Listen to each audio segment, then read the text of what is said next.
तो इस Maruti swift VXI petrol model को मैंने 2 साल में 22,857 किलोमीटर चलाया है।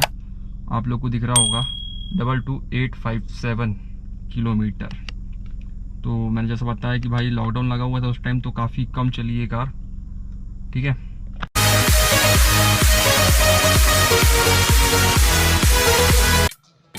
हेलो दोस्तों, this is Saurabh, welcome back to my channel. आज मेरे इस मारुति स्विफ्ट VXI का कंप्लीट ऑनरशिप रिव्यू देने वाला हूँ मैं आप लोगों को। जेन्युइनली जो मैंने फील किया है वही चीज़ सारी बताऊँगा मैं, क्योंकि इस मारुति स्विफ्ट को चलाते हुए मुझे कंप्लीट 2 साल हो चुके हैं।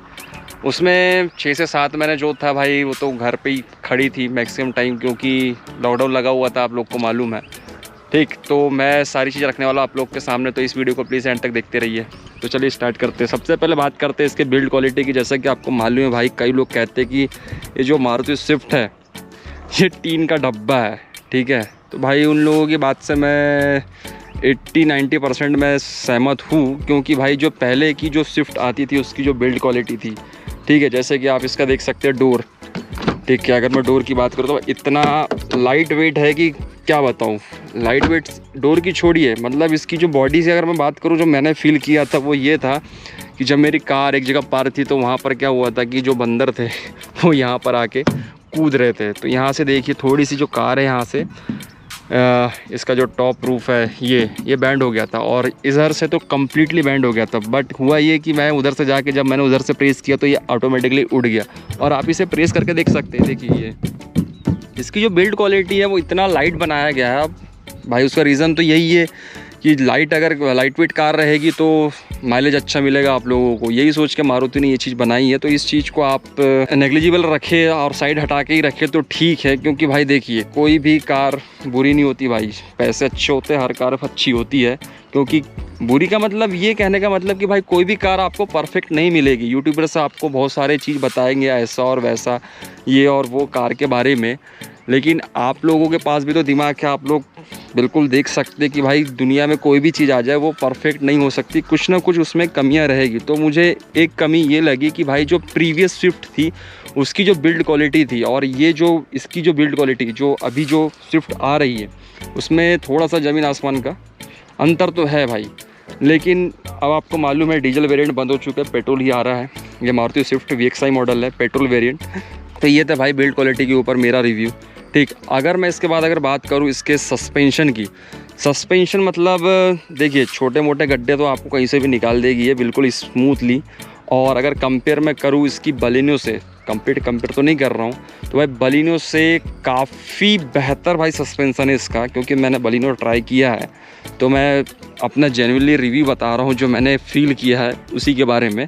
ठीक है, तो इसका जो सस्पेंशन है उसमें भाई मैं 9 आउट ऑफ 10 देना चाहूँगा इसको। और इसके बात करूँ अगर मैंने इंश्योरेंस क्लेम सर्विस, मतलब मारुति की जो सर्विस है भाई, मैं उससे काफ़ी खुश हूँ, क्योंकि भाई उसकी जो इंश्योरेंस क्लेम सर्विस है इतनी फास्ट है और इतनी मतलब इको फ्रेंडली है कि आप बस कार दे दीजिए, मुझे ये प्रॉब्लम है, इंश्योरेंस क्लेम करना है। क्योंकि मेरे साथ एक्चुअली में ये हुआ था कि जब मेरी कार न्यू थी तो लेफ़्ट तरफ के दोनों दरवाज़ों में किसी ने स्क्रैचेस लगा दी थी भाई। अब वो मालूम है ना, जलन तो होती है लोगों को भाई, नई चमचमाती कार दिख जाए कहीं पर। तो मैं ऐसे ही पार्क कर रखा हुआ था, भोपाल की बात है, मैं उज्जैन गया हुआ था, भोपाल में मेरा स्टे था। तो वहाँ से ऐसा भाई किसी ने रॉड से मतलब कर दिया था। तो मैं आपको बता रहा हूँ, एक बार हुआ इंश्योरेंस क्लेम, उसके बाद मुझे सेटिस्फेक्शन नहीं मिला। मैं वापस गया भाई, इसके जो लाइनें थी वो अच्छे से कम्प्लीटली मतलब आप लोगों का काम जो है वो अच्छे से नहीं हुआ है, मुझे दिख रही है अभी भी। तो उनने दोबारा पेंट किया।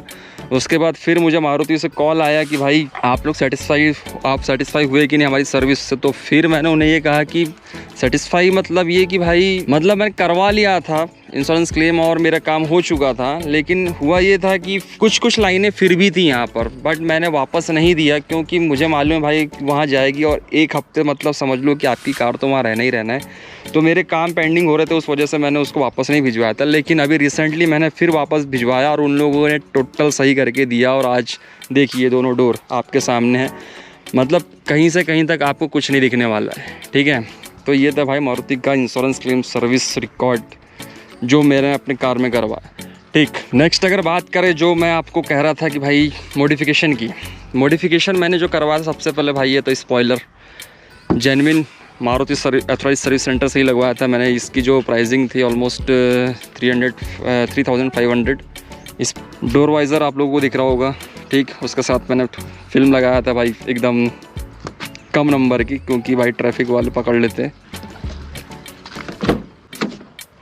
नेक्स्ट अगर अंदर से बात करूं मैं, तो यहाँ पर देखिए आप इमोजी देख सकते हैं। गणेश जी भगवान अपने सबसे पहले बैठा ला था, उसके साथ अपने बजरंगबली, ठीक।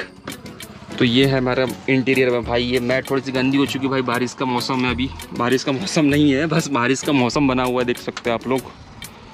कल रात से पानी गिरा है। तो यहाँ की जो मैटिंग है वो थोड़ी सी गंदी हो गई मेरे पैर की वजह से, ठीक है, माइंड मत करना। इसके अलावा मैंने इसमें कुछ एक्स्ट्रा नहीं करवाया भाई। मुझे कार जितनी सिंपल रहे ज़्यादा अच्छा लगता है, ठीक है। और सामने मैंने जो लगाया था वो ये है इसका ये ग्रिल, ठीक। ये भी एथोराइज सर्विस सेंटर से ही मैंने लगवाया था। उसके बाद मैंने पीछे क्या किया भाई, शुरू मैंने आपको नहीं बता डीजल कार से मैंने चलाना सीखा था। तो भाई ये थी पेट्रोल कार, इतना मतलब साइलेंट इंजन भाई कि चालू हुई नहीं हुई पता ही नहीं चलता था। तो भाई ऐसा था कि शुरू में दिक्कत हो रही थी, और उसके साथ साथ दिक्कत ये हो रही थी मुझे रिवर्स के टाइम में, ठीक है। तो मैंने क्या करा भाई, एक सेंसर लगा लिया। अब तो कोई दिक्कत नहीं है भाई, अब तो मतलब 1 प्रो बन गया है, कोई दिक्कत नहीं, ठीक है। 2 साल हो गया कार को वैसे भी। तो एक सेंसर लगवाया था मैंने, वो भी मारुति की जेन्युइन ऑथराइज सर्विस सेंटर से ही मैंने लगवाया था ये चीज़, ठीक। बस यही सारी चीज़ें थी। तो नेक्स्ट बात करते हैं दोस्तों इसकी हाईएस्ट स्पीड की। तो मैंने इस कार को मैक्सिमम 165 किलोमीटर पर आवर की स्पीड में चला चुका हूँ। और उस समय मुझे जो फील हुआ, मतलब जिसकी स्टेबिलिटी के बारे में बात करा जाए और मतलब जो कंट्रोलिंग के बारे में बात किया जाए, मैं नेक्स्ट बात करूंगा, उस टाइम भी काफ़ी स्मूथ चल रही थी गाड़ी। अब मुझे ऐसा कुछ प्रॉब्लम मुझे फेस करने के लिए मुझे नहीं मिला, ठीक है। और हाईएस्ट स्पीड के बाद अगर मैं बात करूँ इसका सीटिंग कंफर्ट की, तो सीटिंग कंफर्ट आपने देखा है, इसकी जो कुशनिंग है यार एकदम प्रीमियम दिखती है बिल्कुल। और जो आप बैठेंगे आप इस कार के अंदर, तो आपको एकदम ऐसा लगेगा कि यार सोफा बिल्कुल, ठीक है ना। तो आप अगर लॉन्ग ड्राइव पे अगर जा रहे हैं तो आपको जो थकान महसूस होने वाली है, तो समझ लीजिए कि अदर कार्स अगर मैं इसके वेरिएंट में कंपेयर करूँ वैगनर और कोई दूसरी कार अगर ले लिया जाए, तो बाकी वैसे मारुति की तो सारी गाड़ी से ब्रीजा हो गई और मारुति स्विफ्ट हो गई और अपना जो नेक्सा की आई है अपना बलिनो, भाई सीटिंग कंफर्ट के मामले में मारुति गाड़ी को यार 10 आउट ऑफ 10 देना चाहूँगा मैं। तो इसी की बात करें अगर मैं, जो सबसे पहला प्रायोरिटी रहता है अपन इंडियन लोगों की, भाई इसका माइलेज आपको कितना मिल रहा है। अगर सबसे पहले अगर आप इस कार को लेने जा रहे हैं, तो आप लोगों को ये देखा होगा कि भाई नई कार्स जो रहती है उसका जो माइलेज होता है वो 10 से 15 के बीच में रहता है। तो फिर आप लोग जाते हैं और सर्विस सेंटर पर कंप्लेंट करते हैं, सॉरी, कि यार मेरी जो कार है वो माइलेज बहुत कम दे रही है। तो इसके लिए मैं आपको बताना चाहूँगा कि ये मेरे साथ भी हुआ था, मतलब फर्स्ट सर्विस सेकंड सर्विस तक हुआ था ये, कि इसका जो नॉर्मल एवरेज आ रहा था 12-15 के आसपास आ रहा था। लेकिन जैसे ही आप थर्ड या फोर्थ सर्विस करवाते हैं, ठीक है, ये कंप्लीट मतलब जो थर्ड सर्विस जो होती है वो 10,000 पे, ठीक है। उसके बाद अगर फोर्थ सर्विस आप करवाते हैं 20,000 पे, उसके बाद आपको इसका एग्जैक्ट जो एक्चुअल माइलेज है वो देखने को मिलेगा। और मुझे जो माइलेज मिल रहा है सिटी के अराउंड मैं बता रहा हूँ 12 से 15, और हाईवे में अगर मैं चले जाऊंगी तो AC, तो चलाने के ऊपर डिपेंड करता है। सबसे पहली चीज तो भाई माइलेज आप कितना स्मूथ चल रहे हैं और कितना नहीं, ठीक है। अगर मैं इस कार को स्मूथली चला रहा हूँ तो मुझे 20+ माइलेज मिल जाता है, और अगर मैं 100+ चल रहा हूँ इस कार के साथ में, तो फिर माइलेज तो भाई आप लोग को मालूम है 15, 16, 17 मिल जाए तो आपकी किस्मत, ठीक है। तो ये सारी चीज़ डिपेंड करता है कि आप किस तरीके से इसको ड्राइव कर रहे हो इस कार को, ठीक है। तो ये था माइलेज के ऊपर। नेक्स्ट अगर मैं बात करूँ इसकी जो गियर शिफ्टिंग जो है, ठीक है, गियर शिफ्टिंग मतलब अगर मैं बोला जाए, जब इस कार को नया लिया था भाई उस टाइम भी बहुत स्मूथ था। लेकिन जब मैंने इसकी सेकंड सर्विस करवाई थी, तो भाई आप जिसके पास स्विफ्ट है वो तो बिल्कुल मेरी बात को समझ सकता है। आप केवल 2 उंगली से इसके गियर को शिफ्ट कर सकते, इतना स्मूथ है, ठीक है। मैंने दूसरी कार्स भी चलाई है भाई, डीजल कार्स की बात अलग है, मारुति मैं पेट्रोल की बात कर रहा हूँ, और अदर्स डीजल गाड़ियों का भी। पेट्रोल वेरिएंट में स्विफ्ट का जो गियर शिफ्टिंग है भाई बहुत एकदम मक्खन है बिल्कुल बोला जाए तो, ठीक है। तो ये था गियर बॉक्स के बारे में। अब नेक्स्ट बात करते हैं इसके पिकअप और एक्सेलरेशन पावर, ठीक है। पिकअप और एक्सेलरेशन, जैसा कि आपको मालूम है इसका 1200 सीसी का इंजन है, तो जो भाई इसका पिकअप है भाई माशाल्लाह कोई दिक्कत नहीं है उसमें, ठीक। पिकअप आपको भरपूर मिलेगा, लेकिन एक कंडीशन है, अगर आप फ्रंट में अगर आपके बैठे हुए ड्राइवर सीट में और बगल में एक दोस्त बैठा हुआ है तो बगल वाली सीट में, तब तक तो ठीक है, बट पिलियन सीट में अगर पब्लिक बैठी हुई है तो आपको थोड़ा सा पिकअप में, थोड़ा सा एक्सलेशन में आपको लैग महसूस होगा।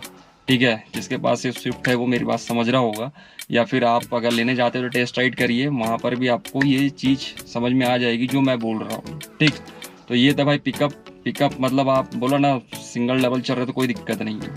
ठीक है, 100 150 तो मतलब ऐसा है कि आराम से छू जाती है। ठीक, नेक्स्ट बात करेंगे इसके स्टेयरिंग कंट्रोल की। ठीक है, ये स्टेयरिंग है। स्टेयरिंग कंट्रोल की अगर मैं बात करूँ तो भाई सेम गियर बॉक्स जैसे, मतलब पहले भी स्मूथ था, अभी भी मतलब जैसे सेकंड सर्विस मैंने कहा, सेकंड सर्विस के बाद में सारे जो पार्ट्स होते हैं वो क्या कहा जाए उसको, रम जाते। ठीक है ना, ठीक है, जो चल चल के जो इनका वो वीर एंड टीयरिंग की जो प्रॉब्लम होती है सबसे शुरू में, आप लोग को पता होगा, जल्दी ऑयल चेंज होते हैं उसके शुरू में 1000, फिर 5000, फिर 10,000। तो उसके बाद में जो इंजन भी स्मूथ होता है, गियर बॉक्स भी स्मूथ, और स्टीयरिंग तो भाई समझ लो कि स्पोर्टी मतलब पूरा। ठीक, तो ये था गियर बॉक्स, पिकअप और स्टीयरिंग के बारे में। नेक्स्ट अगर मैं बात करूँ नेक्स्ट मैं बात करता हूँ इस केबिन वाइब्रेशन के बारे में। ठीक है ना, तो भाई जब पहले ये कार मेरे पास में थी तो एकदम साइलेंट, अभी भी साइलेंट है, बता रहा हूँ आगे क्या प्रॉब्लम हुई। ठीक है ना तो ऑफ रोडिंग अगर कार चलती आपकी ज़्यादा, तो मेरा जो शहर है उसमें ऐसा है कि भाई रोड भी है और ऑफ रोड भी है। ठीक है, दोनों रोड्स पे ये कार मैंने ड्राइव करा है।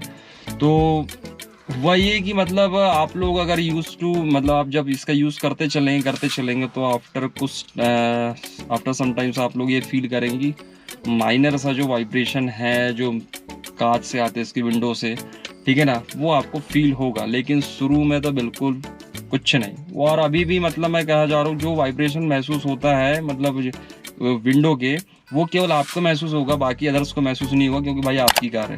ठीक है ना, बाकी अदर्स को बिल्कुल महसूस नहीं होगा। केबिन काफ़ी साइलेंट है, कोई दिक्कत नहीं इसमें। नेक्स्ट अगर मैं बात करूँ केबिन के बाद में इसके म्यूज़िक सिस्टम की, भाई म्यूज़िक सिस्टम के लिए मैं एक अलग से वीडियो बना दूंगा इसके लिए। ठीक है, मैं आपको अभी सुना नहीं सकता, वीडियो काफ़ी लंबा हो जाएगा। तो म्यूज़िक सिस्टम भाई एक ही चीज़ कहूँगा, अगर टेंशन में है, ठीक है, और आपको अगर मूड फ्रेश करना है तो भाई इस कार को पकड़ो, म्यूज़िक सिस्टम ऑन करो और निकल जाओ कम से कम 50-100 किलोमीटर की, ठीक है, ड्राइव पे। तो आपका जो पूरा माइंड है वो फ्रेश हो जाएगा। और बस एक ही चीज़ म्यूज़िक सिस्टम के लिए।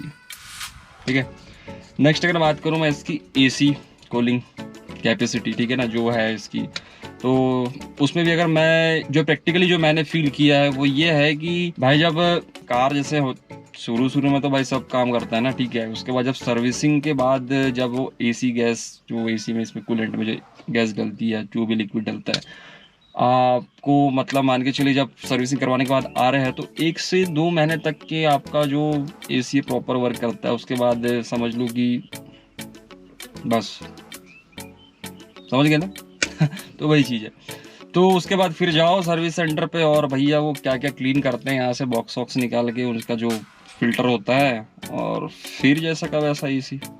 ठीक है, यही था एसी के बारे में। नेक्स्ट अगर बात करें दोस्तों इसके ग्राउंड क्लियरेंस के बारे में, ठीक है, तो ग्राउंड क्लियरेंस भाई जैसा कि आपको मालूम है ये हैचबैक है, हैचबैक से आप ज़्यादा उम्मीद तो ना करिए, मैंने भी नहीं करा था, ठीक है ना लेकिन फिर भी जो इसके कंपैरिजन में जो अदर कार्स आती है उसका जो ग्राउंड क्लियरेंस है वो इससे हल्का फुल्का ज़्यादा है। जैसे कि इसका 163 आई थिंक 163 mm ही है ग्राउंड क्लियरेंस, मेरे हिसाब से 170 प्लस रहता तो भाई और बेटर हो सकता था, लेकिन है मैनेजेबल है, चला सकते हैं। और ऐसे गड्ढे वड्ढे नॉर्मली, हाँ भाई, एक तो भाई अगर आप ऑफ रोडिंग करते तो उसके लिए भी एक आर्ट है, ऑफ रोडिंग करने के लिए भी एक आर्ट होती है। अगर आपको ऑफ रोडिंग करते नहीं आती तो भाई आपको नीचे मतलब आपके कार के चेचिस में या बम्पर में कुछ ना कुछ तो गड्ढे टकराएंगे, ठीक है ना। तो शुरू मेरे साथ भी हुआ है 1-2-3 बार, ज़्यादा नहीं, ठीक है लेकिन हाँ आप मैनेजेबल ले सकते हैं कि इतना जो ग्राउंड क्लियरेंस है ठीक है, कोई दिक्कत नहीं है। और वैसे भी जो इंजन है इसका मारुति स्विफ्ट का नीचे से पूरा टोटल पैक रहता है। नेक्स्ट अगर मैं बात करूँ इसका सर्विस कॉस्ट की, तो जो सर्विस कॉस्ट में मुझे भाई first free service, second free service, third free service I think 1000, 1100, 1200 बस, ठीक है। लेकिन जो पेड सर्विस आई थी वो आई थी आई थिंक 5200, 5200 रुपये, इसी के अप्रॉक्स, ठीक है ना, उससे ज़्यादा नहीं। मतलब ऐसा है कि दूसरी अगर कार्स देखें तो भाई उसमें मेंटेनेंस ज़्यादा रहता है भाई। नो मतलब नो तो नहीं कह सकते, लो मेंटेनेंस कह सकते हैं इस स्विफ्ट को, ठीक है। इसलिए भाई सबसे ज़्यादा बिकने वाली कारों में से एक है अपने इंडिया में तो, ठीक। और मेरी फर्स्ट प्रेफरेंस चॉइस थी भाई स्विफ्ट। उसके पहले थार थी, थार का वो नया मॉडल नहीं आया था उस टाइम पे जो अभी आया हुआ है। तो जब मैंने घर वालों को दिखाया वो मॉडल थार का तो बोले भैया ये क्या लेने जा रहे कमांडर वमांडर। तो मैं अपने मारुति स्विफ्ट पे आ गया। मुझे बचपन से पसंद थी, इसका जो स्पोर्टी लुक है स्कूल टाइम से ही, तो मैंने ये ले लिया। लेकिन थार का मॉडल जो अभी आया भाई कत्तई जहर वाला, अगर वो आता तो मैं तो उसी को ही लेता, ठीक। चलो थार की बात अलग करते हैं, मारुति पे आते। नेक्स्ट अगर मैं बात करूँ इसकी, जो मैंने पहले हल्की फुल्की बताया था आपको ग्राउंड क्लियरेंस के टाइम में, ऑफ रोडिंग एक्सपीरियंस। भाई ऑफ रोडिंग एक्सपीरियंस तो मतलब भाई ऐसा है कि आप अगर लेके जा रहे हो भाई, बोलेरो तो है नहीं कि आप कहीं से भी कूदा दो, ठीक है ना। स्विफ्ट भाई इसके लिए मतलब आपको टोटल आर्ट है, मतलब मैंने आपको कहा ना आर्ट है ऑफ रोडिंग करना, मतलब कोई इतना ईजी नहीं है, ठीक है। जिसमें बड़े बड़े गड्ढे हो तो वहाँ से निकालना मतलब बहुत टेढ़ी खीर है। लेकिन हाँ जिसको भाई जिस ऑफ रोडिंग में अगर वो प्रो है तो भाई वो इजीली निकाल सकता है, ठीक है। जो गड्ढे, जैसे कि मेरे साथ में भी ऐसा कई बार हुआ है, जैसे जो ट्रैक्टर के निशान होते हैं ना और बगल में इतनी बड़ी बड़ी नाली बन जाती है, फिर वहाँ से कार निकालना। तो मतलब ऐसा है कि भाई आपकी कार अगर थोड़ी सी भी इधर से इधर हो गई तो समझ लो कि वो गड्ढे में फंस गई। तो मैंने वहाँ से भी निकाला है, बहुत लंबे दूर तक निकाला है। मैंने आपको बताया जैसे कि मेरे शहर में ऑफ रोडिंग ज़्यादा होती है, मतलब गाँव आसपास बहुत ज़्यादा है जहाँ मैं अपनी साइट्स पे जाता हूँ, मेरा कुछ काम है रहता है वहाँ पे, तो भाई प्रॉब्लम फेस करनी पड़ती है बस अपन। लेकिन अब प्रो हो गए भाई, तुम कितनी है। तो ये था कंप्लीट ऑनरशिप रिव्यू दोस्तों। अगर आपको ये वीडियो इन्फॉर्मेटिव लगा होगा और आप इस कार को परचेस करने जा रहे हैं और मेरी जो इस वीडियो से आपको थोड़ा सा भी इन्फॉर्मेटिव लगा होगा, मतलब तो भाई थोड़ा सा मतलब हेल्पफुल लगा होगा, तो प्लीज़ इस वीडियो को लाइक कर दीजिए, शेयर कर दीजिए। और मेरे चैनल पे अगर न्यू है और सब्सक्राइब अभी तक नहीं करे तो भाई सब्सक्राइब कर दो ना यार, सपोर्ट करो भाई को। Thanks for watching.